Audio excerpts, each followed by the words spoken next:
Do you want to get married one day? Brent? I think I would do it. Yeah.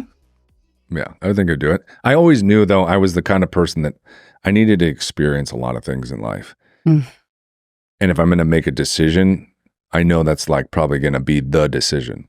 Unless you do something fucking crazy. Like, there's certain things that if you do it, it's over in the moment. But other than that, What do you mean? like if someone cheats, I'll wish them well. And maybe there's a reason, like you grew apart. I mean, there's many reasons why people can cheat. And it's very complicated. And usually it has to do with both people. It's never just like one person that's violating. It's like, no, there's probably a lot of violations between the two people that happened over a long period of time. Unless it's just like, I think a small percentage of people who have like a problem. I think it actually comes down to two people really loved each other, but just a lot of things happened over several years and it just kind of happened. But once that happens, I don't think there's a purpose in saving it. I think you just got to move on. You can still love the person and whatnot, but it's like, there's no renegotiation after that. Whether it's myself or that person, it's like, it's just over. And it's just best because to rebuild that trust between the two people, it's just not worth it because even if like, say you're with someone and they cheated and they feel bad and whatnot, it's like, you can say you'll trust them again, but that could take so long. So long. And unless you really resolve the issue, it's like, I just think it's just best to support each other and move on. Be like, yeah, we just got to move on. But I'm open to it. I just think for me, I'm one of those people where I'm the kind of guy, I'll do with everything much older. I just had to taste everything in life first through just working experiences and just wanted to focus on myself. And I trained quite a few people who, the people I saw successful in marriage usually got married much older. The people that got married when they were in their 20s, by the time they were in their 30s, they were both checked out and they were just staying together and they were miserable. So that's what I would see because I train a lot of different couples. The ones that come in and they just fucking bicker back and forth. And I was like the kid in the middle. It's like, this is fucking awful. And then the ones that would like still slap each other on the butt and stuff, they were like got married older. There are rare that like some that got married in their 20s, but those are like, you can tell those people. Like they meet in high school and they have a personality that like they just want to be together and they're meant for each other. But that is very rare. That's very rare. You as a guy, I don't think you should even consider it until you're after 35. You shouldn't even be thinking about it, in my opinion. Don't even think about it. That's just my opinion. It's just also even like, my clients, Lauren and Michael, they've known each other since they were 12. And then when they got engaged, it took them another like 4 to 7 years. So they knew each other. Like take time to get to know each other. That's the other thing. People fucking rush in. It's like, even shout out to my sister, you got to see people through all the seasons. You got to see them through everything. And I was the kind of guy where I would get really close really fast and escalate things really quickly and then go, oh shit, what have I done? And then I got to go. I'm in too deep. Yep. Yeah. Yep. I did the same shit. But it's interesting too, because I just listened to Anna's episode. Yeah. And like it sounds like, pretty quickly got engaged and were just like, okay, we're together, and sounded like a very happy, successful relationship. So I think, there's always... I think when you have two people that know what they want and they just go for it, and then whatever happens, say they separated tomorrow, it's fine, right? But for me, I rather just wait much longer because who I am now and still becoming is a completely different. If I got married when I was 25, I would be in a marriage I did not want to be. Oh my God, same. I would be raising kids and I would be playing this fake VR version of myself being... I know I would know how to be a good dad and a good husband, but I would just, it'd be like a robot. I'd be like this numb version of myself. And it's like, my dad was awesome, but I saw how like he played this role and it's like, that's great. I saw him get to play that VR experience of being that way. And I got a really good example of what it is to be like a good husband and father. But it's like, this is my turn on the fucking video game console and I'm going to go fucking blow up every building and run around the street in GTA and steal this car and pick up this hooker and go down there. Like, I'm going to have a fucking blast this time. Go around. And I'm going to try everything. I'm okay being like the outside. So like, my opinion is not for most people. I just know how I want to play this game. What I'm curious, like what level of the game are you on right now? And earlier you said like you're someone that has like taste a lot of different things to kind of know. And so, yeah, like what level are you on and what are you tasting right now? I think through my whole 20s, I never thought about, I was like, oh, I became a trainer. I'm pretty good at it. That's cool. I was like, oh, let's just make enough money. I always had these little goals like, oh, I just want to become a nomad now. I want to do this thing. I never really had a huge vision of like, let's become financially secure and have money to pay for hospital bills. It's just like, I don't give a fuck. And now that's kind of where I'm at. I'm like, okay, I realize in order to do all the other crazy things, I have to just accomplish this one goal. And if I knew that much younger and someone like was like, bro, like if they sat me down when I was like 22, 23, like, look, just get this figured out. And this is the reason why you want to build wealth and have that just fucking taken care of. Then you can blast off in any direction way more. Where I was trying to blast off before I actually had the security. So it made it way more challenging, way more stressful than it needed to be. What about you, babe? What are you tasting? What are you tasting these days? The rainbow. Oh. What am I tasting? Actually, very, very similar to Brent, almost identical. It's a phase of building the wealth, and same I wish someone had told me earlier. Because I think this is true to both of us. We've made a good amount of money, but we never put it towards anything useful.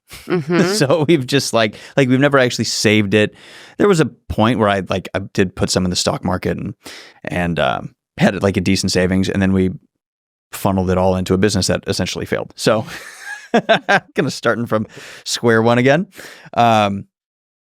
But yeah, it's the taste of discipline now, because I used to not be very disciplined at all. It was very go with the flow, have fun, but I always had in my head like a craving for discipline. That's why I was always attracted to like rowing. It's a very disciplined sport. I was attracted to martial arts. I was attracted to like even the military. I almost joined the military because I liked the idea of discipline and like hanging out with like manly dudes like that. There was always this thing that it was attractive to me about having order and structure. But I just didn't have it. I didn't know how to do it. So for like basically all my 20s, and I had a ton of fun, not complaining, learned a lot, had a great time. I have memories, I have experiences that other people probably never have. And so that'll always carry with me, but I didn't secure anything. And so now, especially in my 30s, like 30s was a huge turning point of, oh, shit, now you got to get serious. Now you got to build. You had all your fun. Now that doesn't mean stop having fun. We still have a ton of fun with two fun guys, obviously, but we're also the two disciplined guys. Yeah. And so now it's this phase of like, all right, buckle down. You got to work 12 hours a day? No problem. Fucking do it.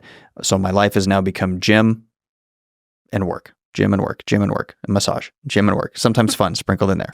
Hang out with Mari, hang out with Brent. Like the only two people I see are Mari and Brent. Yeah. So that's what I taste. I just taste the discipline and it's fun.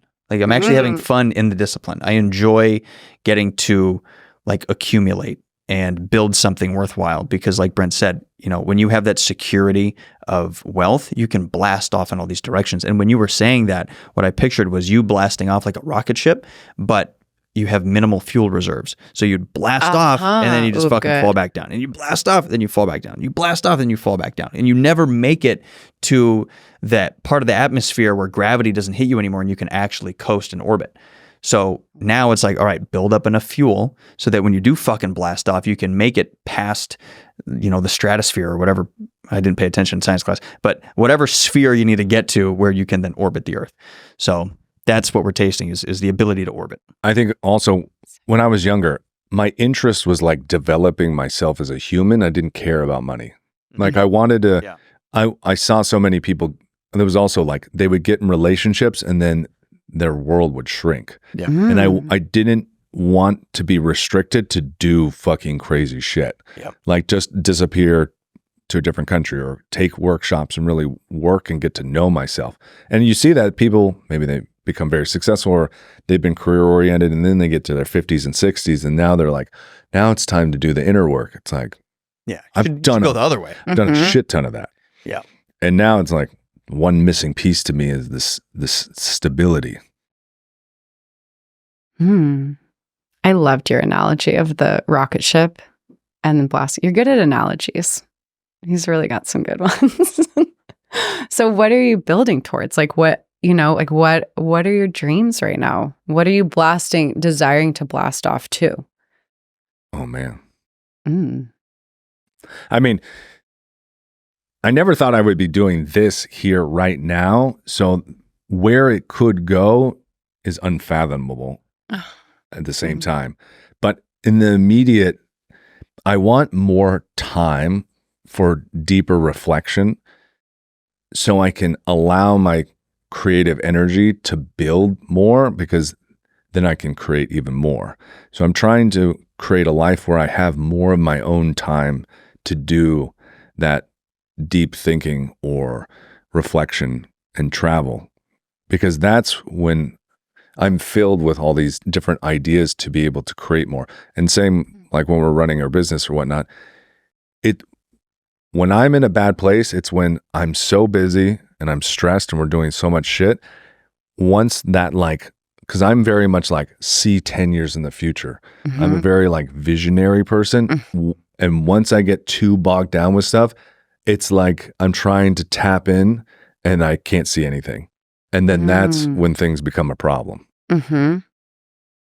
So, I mean, there's a million things we want to do and create. I mean, literally just expands every single we day. we could list that off and take up another 2-hour podcast.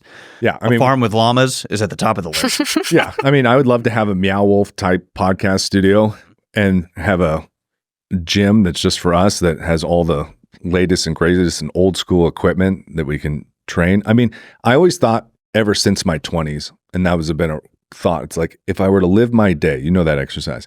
If you were to wake up and detail your day exactly how you would want it to go. Like when you wake up, what's the first thing you see?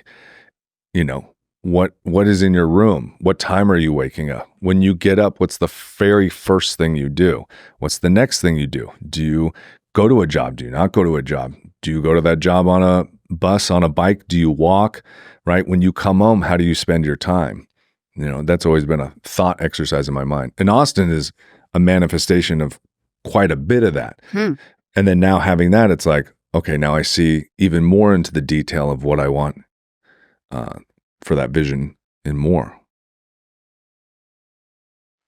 Do you want to share? I mean, we have time, boys. I mean, that was part of it. Okay.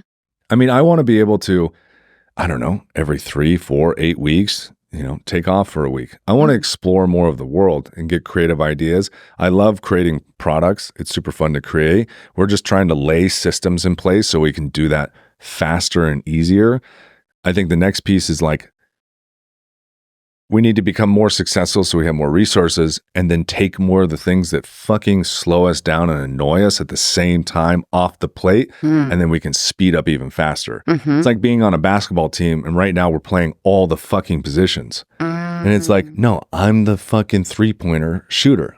I'm not the point guard. Also very good at analogies. I was just going to say, damn, that was hella good. Two analogy guys. Yeah, we're both running around throwing the balls to ourselves, and we're like, we're getting exhausted. It's like, no, I'm good at these 1 to 2 positions, and I want to play them, and I could fucking play them, right? Like there is no Michael Jordan unless you have all those other players. So yeah, oh my gosh, I love this. So is that enlisting more people to support you guys, or is it? Not a lot, but yeah, there are some key things, and we would have never known what they were unless we did all the crazy shit we did with our business to get to this point. Yeah, it's just building the systems, and that might include having other people that take that role, but it doesn't always have to be people. It's just systems. But in order to build it or to pass it off and delegate it to someone else, we have to do it first. Right. Yeah, because the last thing you want to do is hire somebody to build a system that isn't there yet, that knows nothing about you, knows nothing about your business, unless they're a pure expert at that thing. And you have to do something for a while to really genuinely be like, is this something I'm resisting doing and resisting learning, or am I just not wired to do this? And you kind of just got to sludge at it for a while and be like, okay, I've done this for 6 months to a year. It's not me, or it's like, it's not my lack of wanting to push the resistance. It's literally just how much effort it takes me to learn this thing is slowing everything else down. Yeah. And really knowing it, then you know what to delegate, what's needed. What about you, my love? What are you dreaming about? Llamas and Maine Coons. And yeah. Next step, we're getting a cat. Oh my gosh. And a Maine Coon, hanging out with Brent's sister's cat, Mr. Reddington. Very motivating. But you have to have a good cat, like a chill cat. Totally. Because I hated cats growing up. They were the worst animals. When I was a kid, I thought all cats were women and all dogs were boys. Did you think that too? I didn't. Okay. Just me? All right. But I know a lot of, I feel like a lot of Americans do. Just American cartoons. Probably. Yeah, that's right. I don't know. Cartoons. Who knows? But yeah, every cat would scratch me. I try to pet it. And I'm like, why would anybody keep this fucking animal in their house? They're so shitty. It's like a raccoon. You have a rabid raccoon in your home? What the fuck? And then I was allergic to them, so I was always sneezing. So I sneeze, I get scratched up, and they're mean. If you don't live with a cat, they have such unique personalities. They take like a certain way of approaching them, and they're all different how you have to approach them. Like they all have and they could have one mood to the next. Like literally fucking don't touch me right now. And then they're like, oh, hey. And just like, they want you to like chase them and pet them, and then you go pet them. And they're like, no. And or they fucking attack you. Yeah, or they attack you. Yeah. And there's subtle, the cats have the tiniest little like cues that you have to pick up on to know. And you can only know that unless you like lived with it. But not a ragdoll cat. No. That is a golden retriever in a cat's body. It is. You can just do anything with him. Yeah. And he's so happy. He loves so happy. He's the cutest. This cat is ridiculous. I was telling my clients, it's like walking sage. He's just saging the house. Another analogy with I know, this that's guy. so Look at him go. But that's what it's like. It's just energy is calm and playful and chill. And then he might come up and purr. It's like, and then he's playful. It's like, that's a great energy to have in the house. And you barely have to take care of him. Yeah, cats are so easy Yeah. care-wise. Dogs are a lot, you need to give them a lot more. Yeah. I only ever had really mean cats growing. I mean, I loved them, but they all like would fuck you up. Like they attack, Yeah, when a cat's mean, it's a fucking asshole. It is. Yeah. But then I also would I really liked playing with the fire with, like all of us were it's always like having a little brother and you're like, poke, poke, poke. Like your sister, you're like, I know her buttons. Oh, and you just fuck with them because you just want to piss them off. Yeah. I would do that to my cats growing up. I know certain things annoy the shit out of them. And just do it anyways. Just to feel the wrath. Yeah. Just because sometimes they'd be dicks. So I'm like, it's my turn. Yeah. I'm going to dick you up now. Yeah. Don't dick your cats, ladies and gentlemen. This is a public service announcement. You rile them up and get the dog to chase them. I do that all the time. Oh my God. Get them. Because I was like, these cats, they live such a cush life. They need a little stress injected into their lives. It's good for them. Yeah. Just like humans. They got to stay on edge. You don't own this place. Yeah. They think they do. Yeah. And then be like, I'm just sick the dog on you. The dog just run after him. Tony saw our cat attack Callie. Didn't you see that the other day? He got her butt. Oh, yeah. Yeah. And then they chase each other. The cats and the dogs in my house there's always a lot of activity. A lot of animals there. Okay, we derailed. What are you dreaming about, babe? That was on purpose. I know. The derail. You are like so good at, is it being avoiding? Avoidant? Avoidant. Of what? Topics? Derailing? Yeah. Yeah. Yeah. Yeah. Like a train conductor, just derailing constantly. What am I dreaming of? Let me throw this at you so you can throw this into your answer. Okay. I think also a good question to ask with this is, what are the things that you are trying to master in life? Yeah. Well, that's the direction I was going to take with it, because what am I dreaming of? That's too broad of a question. Okay. This is good coaching for me, man. Thank you so much. Anytime you want us to mansplain something to you, we got you. I take and mansplaining for all the ladies is when a man explains something to you in more detail. So I have a different definition. I think what is mansplaining? So I think the bad mansplaining is if a man explains something to you that you know deeply. That you're an idiot. Like you're an idiot, and you're like, I actually like someone have a coming to PhD in this or something. Coming to your job and trying to tell you how to do it. Someone telling you how to HR. Exactly, and they've never HR'd. And they're talking to you like a little kid. And they're talking to me like a little kid. So it's like, that's where, whereas I do think some women just take any time a man's trying to explain something to them or share an insight as like, quote unquote, mansplaining. But I think, again, that's how they cock block themselves. So you guys, you do this a lot more than I do. You interview people a lot more than I do. And so I love this coaching of like, for sure. This is I like that redirect of the question. Well, on the topic of mansplaining, I think, no, but this is interesting. Actually, you turned me on to the book, Alison Armstrong book. Yeah. And in those books, she kind of explains, she womansplains where mansplaining comes from. Because like for instance, when women are bonding, like a woman comes home from work, she wants to share her feelings, talk about her day, do the Meadow report, right? We do. And that's a form of bonding. Dance naked. Dance naked, put on some music. That's how they bond, and they want to, like, when they're with their girlfriends, and you can attest to this, tell me if I'm wrong, but it's like you can share all these stories and then you just kind of intently listen to each other. Mm-hmm. And what you're looking for is this emotional resonance of, oh, I felt this emotion. And then you can like match that and say, oh my God, you must have felt like this, or I feel this with you. It's like this empathy that that's how women are bonding a lot of the time. Right. Men, Brent comes home and he doesn't tell me about his day. Like, we're not bonding that way. But the way we do bond is by we just don't. explaining things to each other. Like if you picture like in tribes, the elder men would teach the younger men how to hunt, how to make this thing, how to do whatever, how to, see across the horizon, how to find your way home, whatever. And that's carried on now. Like you picture like an old dad explaining to the young nephews or the sons, like, oh, this part of the engine does this. And that's a form of bonding, is like explaining a process. And what men will do naturally is we'll tell you, oh, I know that part. Mm-hmm. And then the elder who's explaining will go, okay, great. And then we'll go to the next level of explanation. Uh-huh. And so they'll just kind of continue that cycle until the younger man is caught up. Mm-hmm.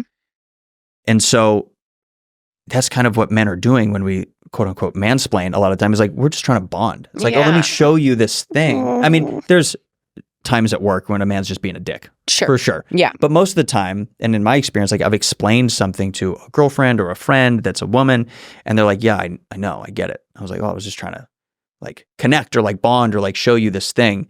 But and what's funny too is like when women are explaining something to men and we go, oh yeah, we know that. Mm-hmm. And then women take it kind of personally. Mm-hmm. But it's like, but that's just how men talk. Mm-hmm. Like that's our dynamic. It doesn't mean anything wrong against you. Mm-hmm. Anyways, that's the history of mansplaining. Yeah, I have a Thanks for coming to my TED Talk. Thanks, babe. That was cool. You're welcome for mansplaining it all too. Yeah, I have two clients. One of them wakes up in the morning. She's not a morning person. The other one's immediately up explaining like his sleep scores to her. Yeah. And she comes in and she's like, he just won't stop fucking talking to me about this. And then he starts talking to me about it. And she's so happy because she's like now doing her own workout while he's telling me all this stuff. But I'm like, I find it interesting. But yeah, it's like telling him data and these things you did to achieve this thing. And then it's like complete disconnect. It's like, I don't care why you're telling me any of these things. Which I think is funny too, because like when women do the Meadow report, which is just like... Explain the Meadow report so for the people Meadow that don't report is... Because like where the history of the Meadow report. So women, when we talk about our day, like I'll tell Tony my day.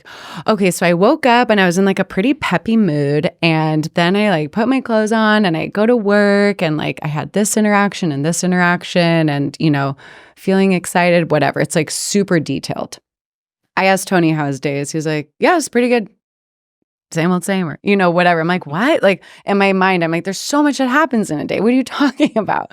But it's the history of the Meadow report is like women would go, like you're kind of, if you are foraging, let's say back in the day in tribes or whatever it is, men are out hunting, you have to have such an like keen observation of what's happening in the environment to be able to identify like, okay, this is what's happening with the flowers, which means the berries are going to be coming around this time, or like where to find the best, water or whatever it is. Like you're always observing everything. And so you're also like picking up so much information. So when you share, you're also sharing like these little minute details, whereas men are just like giving you like good, bad, no, yes kind of thing. Because the minute details matter in foraging. It's like, we need this plant that has the red berry, but not this shade of red, it's this darker shade of red. And if it grows by the river, that's the wrong one, but it has to be inland. And if it's inland and it's about this high, the taller ones would kill you. Yeah. So like all these little details matter for women historically. Yeah, thanks, babe. That was a better ad. That was a good ad. Good mansplain. See, I don't see it like that. Yeah, I totally forgot what we were talking. How did we get You're here? explaining the Meadow Report. But why?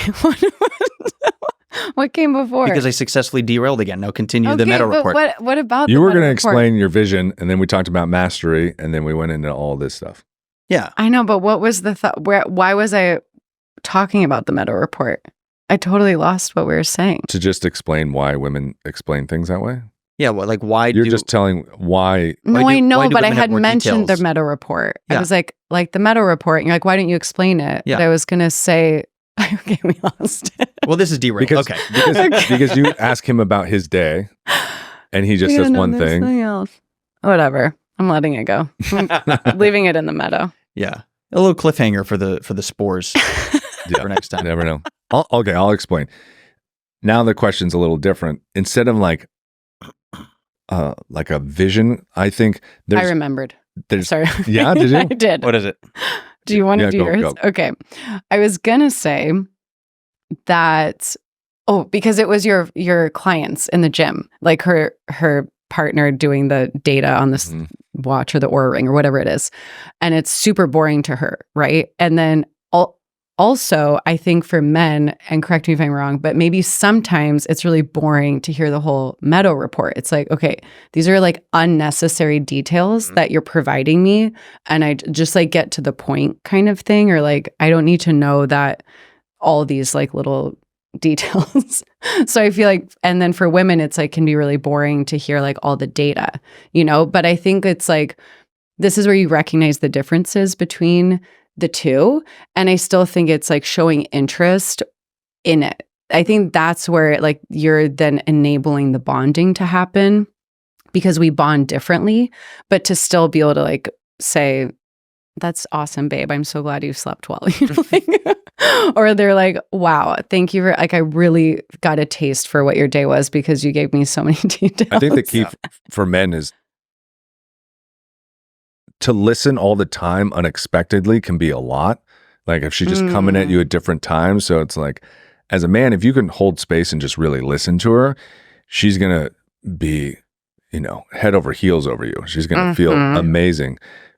But a strategy is like trying to be like, babe, I'm like in my head, I'm trying to do all these things, like pick times to give her the space so you can really be present and then she can really, and she'll probably come to you less and then you'll both get what you want. Yeah. Well, I think you're right. Like it's the understanding of how women and men are different so that you can play the cards effectively. Because when men are listening to something, we're listening for two things, either the point or the problem. We want okay, if you're talking to me, if you're giving us the Meadow Report, get to the point or get to the problem that we can solve. Yeah. That's what we care about. You can solve for us. Yeah. So that's all we want to do. We just want to solve your problem. Yeah, I love it. But like you said, it's the acknowledgement. Like if you can truly listen and be there, then she's going to adore you and love you. So then it becomes knowing like, okay, subconsciously, I'm looking for the problem or the point. And if I don't have the space right now, you just got to communicate and be like, hey, I really want to hear about your day. I'm excited to hear about your day. I got this shit going on right now. I got to solve it in 1 hour. Let's sit down so I can give you the full attention. Yeah. And like, I don't know, most people don't know how to communicate effectively. So they're like, they just sit there angrily waiting for their girlfriend or their wife to finish the story. And then they get mad. And then that goes on for 10 years and they get upset and they're like, you're always fucking talking to me about bullshit. But if you just know the situation and how we interact, you can communicate it effectively. Definitely. And I think vice versa too. Like something I learned is to ask a man, especially if you're wanting to talk about something that's like, hey, I want to like bring up this topic or something you're feeling frustrated by or whatever it is to say like, darling, I want to talk about, the grocery shopping.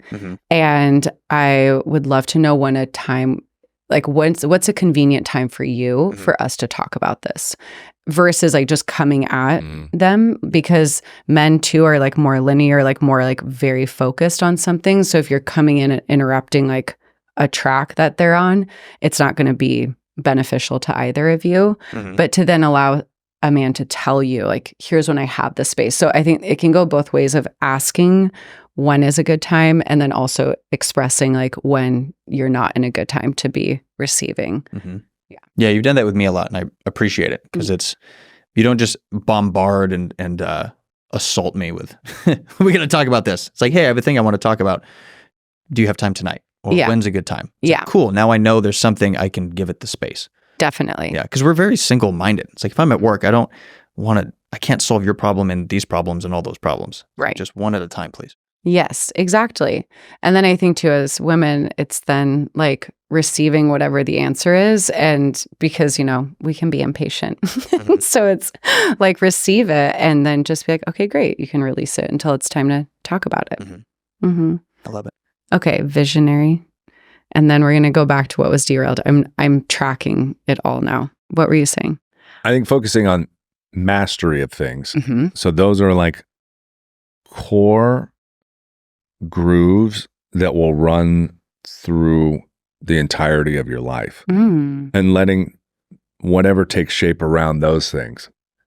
So finding those key things to just, this is the thing I'm going to focus on, like your life path, and just developing that to the end. That way, whether you make money or not make money or whatever, you have this deeper purpose that you get to watch unfold throughout your whole life, which for me was always training, but now it's shifted to also podcasting. Like in my mind, it's like, I don't know where I'm going to be in 10 years, 20 years, 30 years, money, no money, blah, blah, blah. It's like, but if I just do this one thing, then I know it will be very fulfilling and I'll get to, at the end of my life, have this thing to be like, wow, that's amazing to have stuck with that one thing and seen how it's developed and have that feed you. Because people, it's like, I want this house. I want to have houses in different countries and travel all these places. It's like, that's great. And those are amazing experiences, but they're fleeting. Yeah. And some people, to have kids is that thing as well. Like everyone has different things. They're like, that's their core thing that they want to embark on to develop as a human being. I also like this aspect of mastery because I think it's more in your control too. Like certain things can potentially be less in your control, but to have mastery over something, I feel like is much more in your control. Because like you're the one like continuing to develop it and show up to it. And it's not just like an output or like an end result. It's like the continuous process with it.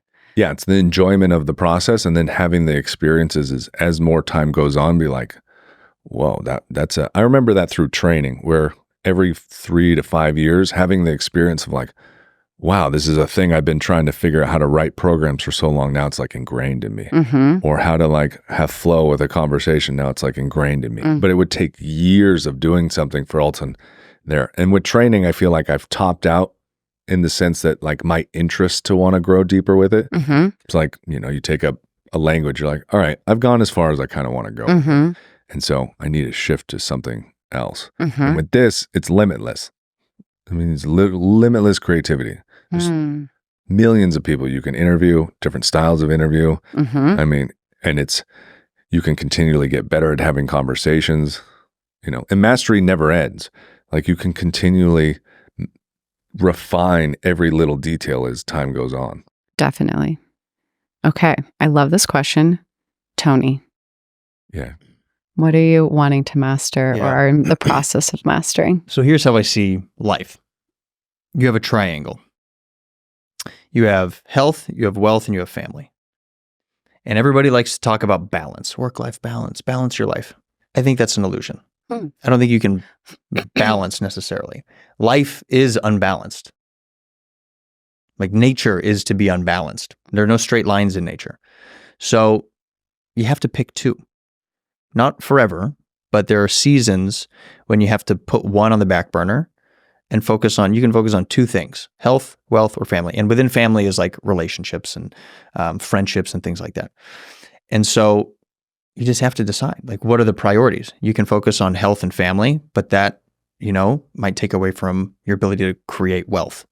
Okay, that's fine. You have to decide if that's what you want. You can focus on health and wealth.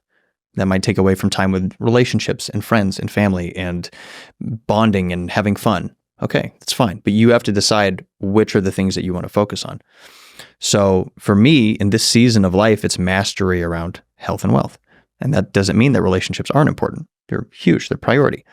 But I have to be conscious because I can naturally pull to the relationships. Like I'm a very social person. And so my core like magnetism is to relationships. It's to building community. It's to having fun. It's to like being in relationship in whatever way that means, like friends, family, whatever. So I have to like consciously push myself to focus on health. I have to consciously push myself to focus on wealth. So to me, the mastery is twofold. It's those two pieces of the triangle right now. Thank you. And what is that building towards? The llama farm, dude. It's building towards the Two Fun Guys llama farm. I mean, honestly, we love to sell mushroom products. I'd love to be able to sell mushroom products. That's how Two Fun Guys started. It originated with, in our house in Seattle, we were in the kitchen trying to make like microdose mushroom gummies, and we couldn't fucking do it. And we needed someone who knew how to make gummies to help us out. But it was called, what was it? Mindful Minis was the name. Mindful Minis. Mindful Minis. And we had a cute logo of a little gnome sitting on a mushroom. It was adorable. And that was the birth of the Two Fun Guys. The plan wasn't even to do a podcast. It was just... It was just like, that's the brand. We talked about a podcast and we were going to just like hook up mics to our shirt and take mushrooms and go for a walk in the woods. And like, that was going to be the podcast. I love that. Which we're still going to do. Yeah. It's a great idea. I want to be in it's a great idea. And I remember the first time Brent did a podcast.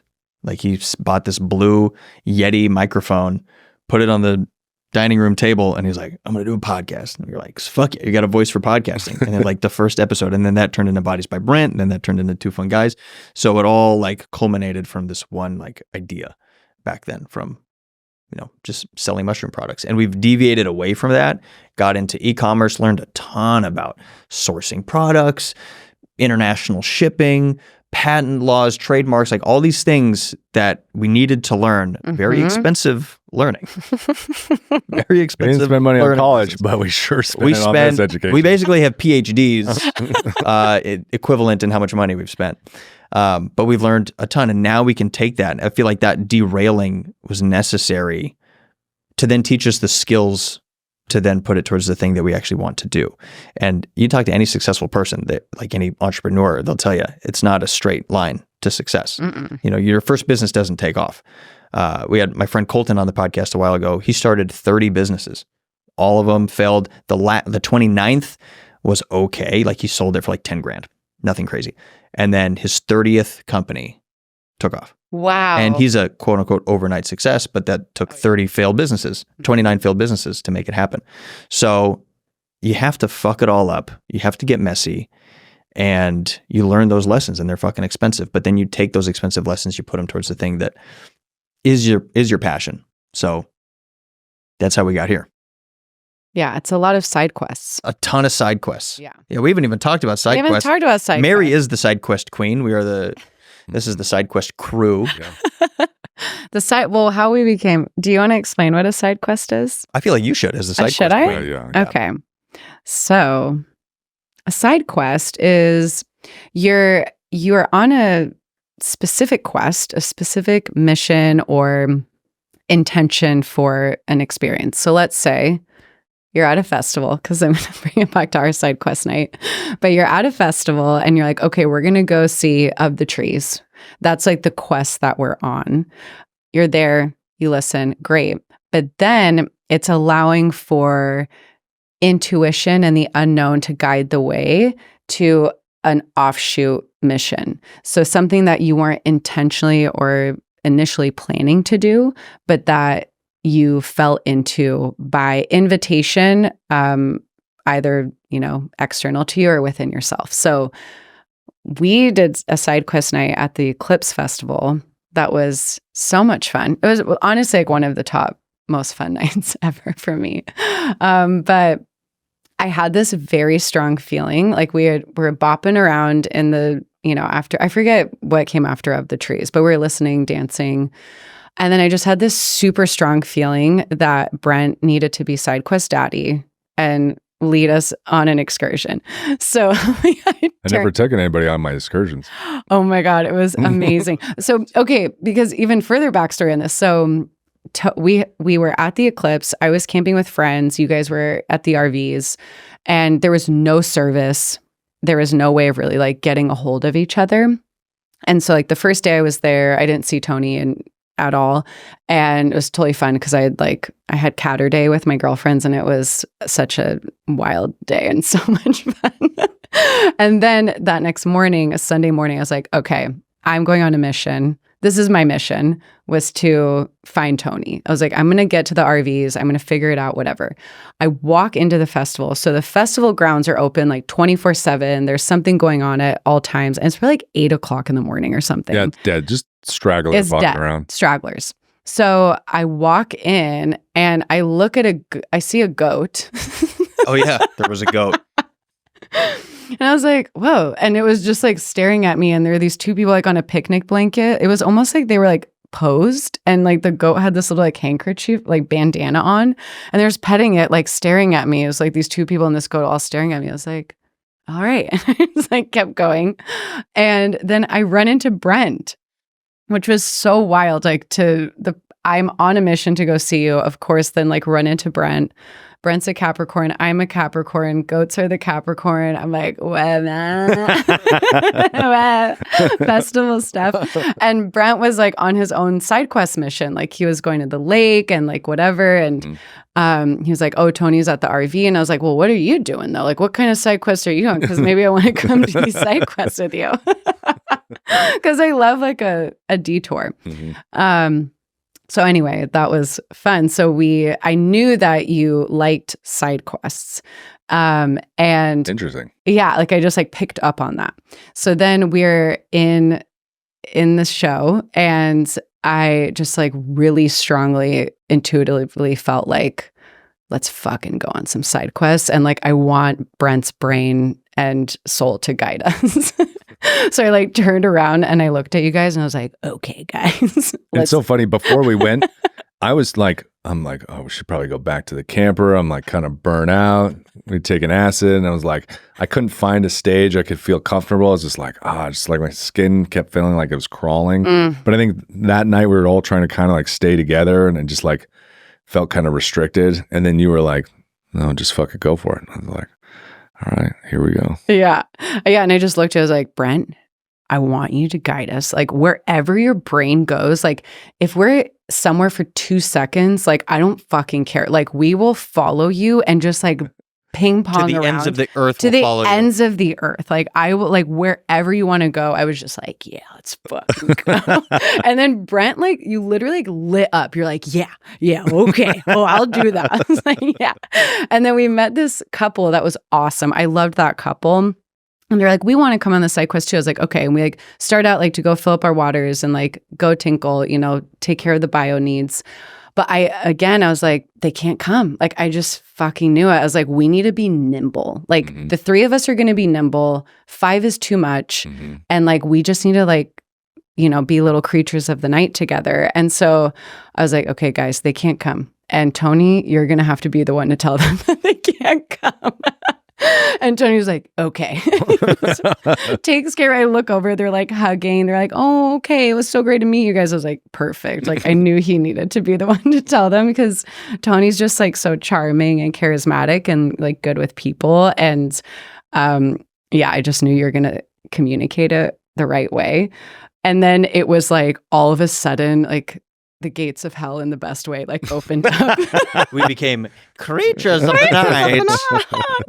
We were little like demon babies running around, like shrieking. And it was so much fun. It was like the insane amounts of fun to just like run around and be fucking weirdos and just like follow wherever you went. We ended up at these incredible like shows and fire, and I got to twerk on an art car and just it's like if that was a guided tour and we like showed up at every single after party set at the perfect time and the vibe was always perfect, and we were just at every moment like, what the fuck is this? This is amazing. And then just off we go into the next thing. Yeah. We saw so much shit. We saw so much.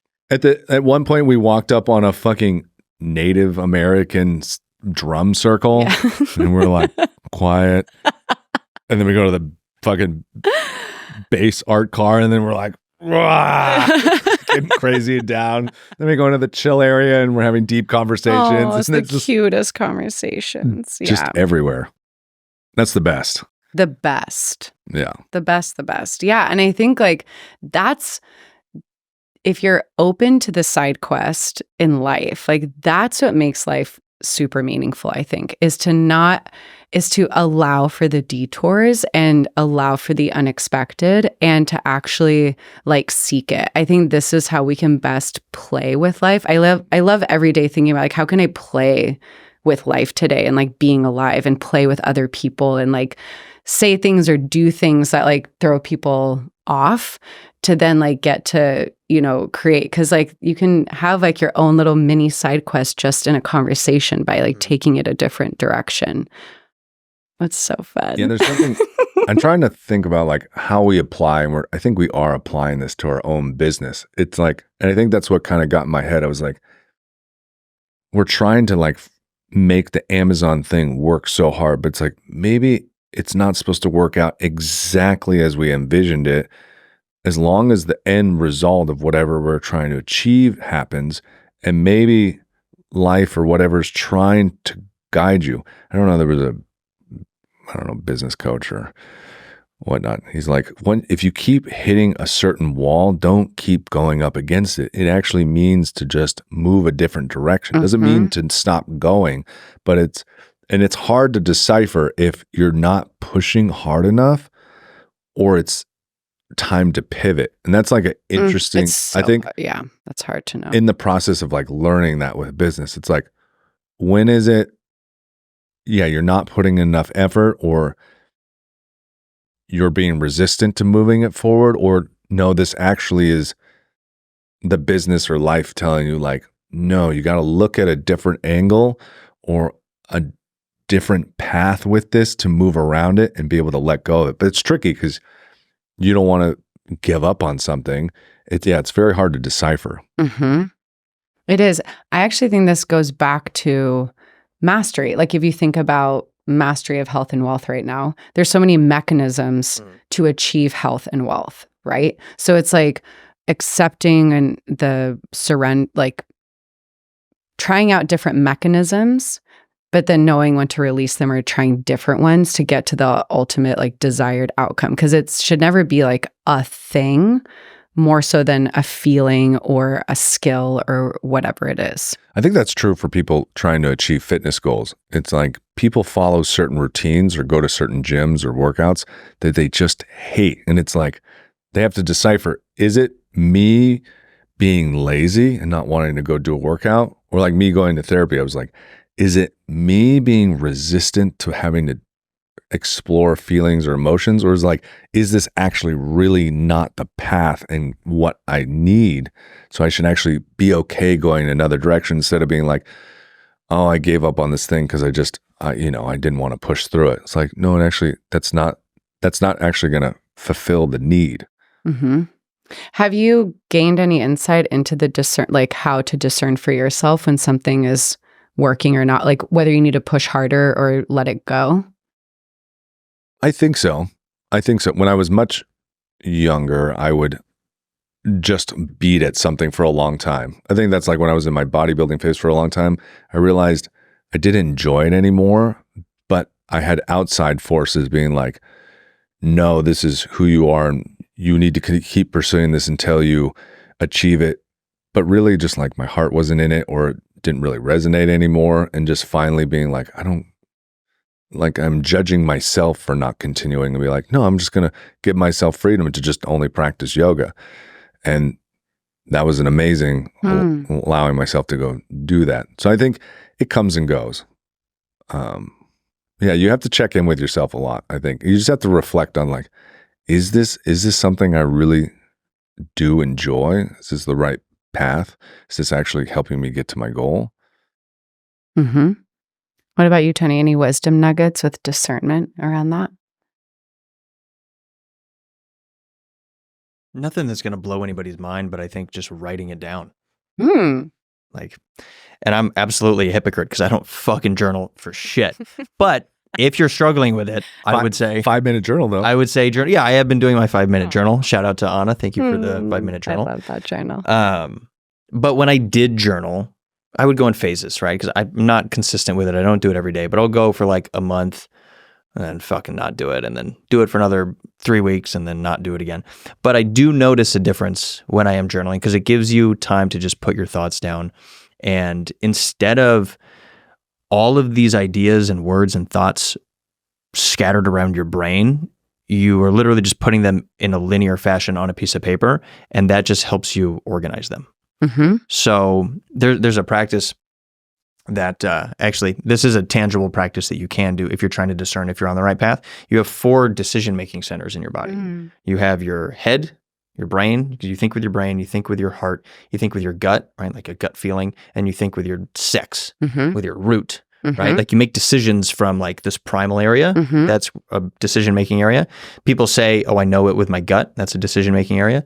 I know it in my heart. It's a decision-making area. And then obviously cognitively you think, you make decisions.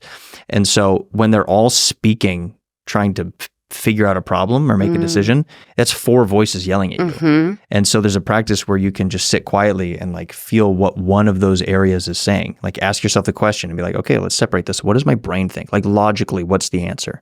Okay, got it. But what does my heart actually want? What does my heart say about this? Okay, what's my gut feeling about it? And like focus on what each area is saying. And then primally, it's like, okay, what's the primal move here? And then you can weigh all these options based on what your body is telling you and what feels right for each part, right? Each decision-making area, instead of just all these voices yelling at you, which can be super, confusing and disconcerting because you have no idea what's going on. It's just noise.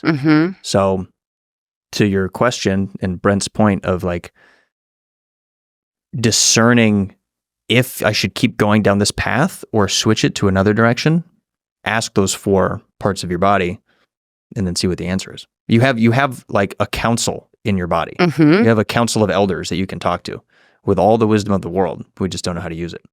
And I've definitely gone on some side quests following only one of those areas. Like one particularly the southernmost. Like my heart, there was one experience where my heart was like, you just really need to do this. And my brain's like, you should definitely not do this. And I was like, heart says good. I'm fucking sending it. So, but it allows you to know like, okay, this is the time for the logical brain to just like, heart, just fucking chill. I know what you want to do. You want to have good feels all the time. And this might be right, but it's like, I think from like my heart experience and going super deep into it and having this, heart-led experience, I got to come out of it and be like, that's a great guide, but it allowed my brain to be like, tell my heart, you just be a little more patient. Like you can have that thing and you may feel these different connections with different people or these things you want to follow, but it's like, just give yourself a little more time. If you run around with him from your heart all the time, I think as a man, it's a bit tricky. Maybe women a little different. It's a little more, I think, feminine to always lead from your heart. I think that's an incredible thing. Anna's very much like that. She lives from her heart, and that's a beautiful energy to have. But as a man, that's a little tough. Because why do you say that? You can have your heart on board, but I think to achieve things, you cannot let your heart always be running the show. And you have to make, like, your heart is not going to make the hard decisions that could benefit everybody in certain circumstances. I think more wisdom is in your mind. Yeah. I think it's really fun when like 3 parts are on. For me, I notice a lot of times when like my sex, my gut, and my heart are online, but my head's like, no, don't do it.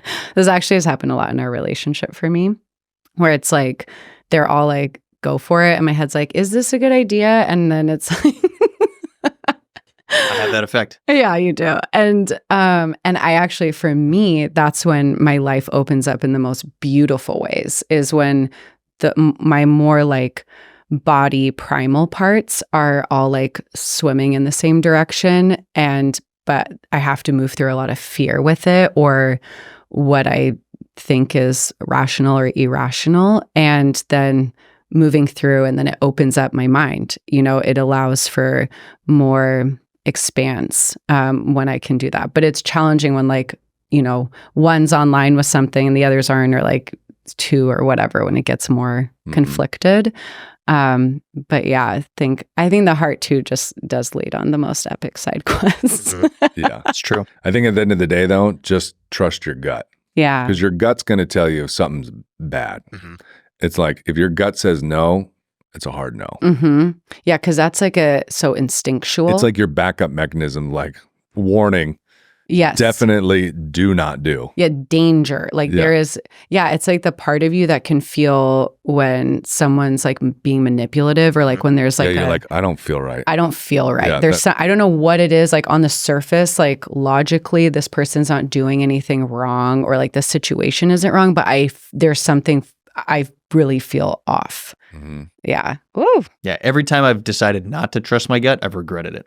Like about a person, I'm like, I don't know if I trust their vibe. Yeah. Lo and behold, go down the line, they fuck me over, or they're just weird, creepy, do something I don't like, smell bad, can't tie their shoes. Yeah, whatever it is, I just don't like them. My gut informs me pretty well of people. I can usually tell right away if I'm like, I don't trust this person at all. Yeah, Brent's very good at immediately knowing if he doesn't like the vibe. And he says it right away, like, that person sucks. And then you have to, like, it's possible you may earn, like, me being a little bit open to you, but initially it's like, something's off. Yeah. It's like they have to, like, maybe prove it a little longer than when you have that initial. Yeah. At least to my gut. You gotta prove it. Talk to this guy. Yeah. I don't make the decision. You just pull up, you're like, tell him. Tell him. What do you want to say? That just made me think of the stand-up. Yeah, that was funny. Oh my God. Okay, boys. Well, I think we're drawing to our we're coming conclusion. to the end here. I want to end. Yeah, we did. I want to end with some appreciations for you two. And then, but if you want to share, like, one thing you're excited about coming up, and a gratitude or an appreciation either for someone in this room or elsewhere. Who would be in this room I'm grateful for? Well, that's funny. Awkward. So I'm going to start with appreciations for both of you. I just adore you both, and I'm so grateful that we've come into each other's lives. I witness you both as really incredible men and in your masculine, and I always feel very safe when I'm around both of you in this grounded presence. You both are very grounded into the earth.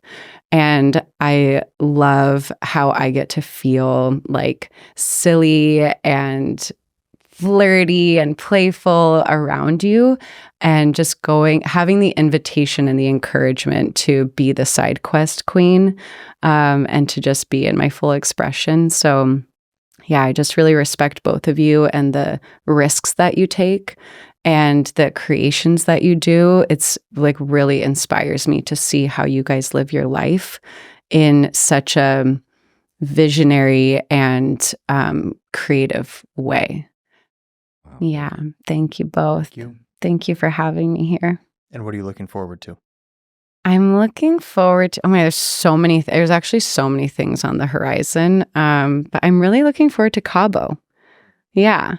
We're going to Cabo in a week. That'll be rad. Yeah. I'm so excited to just be on the beach and in the sun. So yeah. Well, I'm very grateful for you, Mary. You're like a pixie who brings out the authenticity in both of us.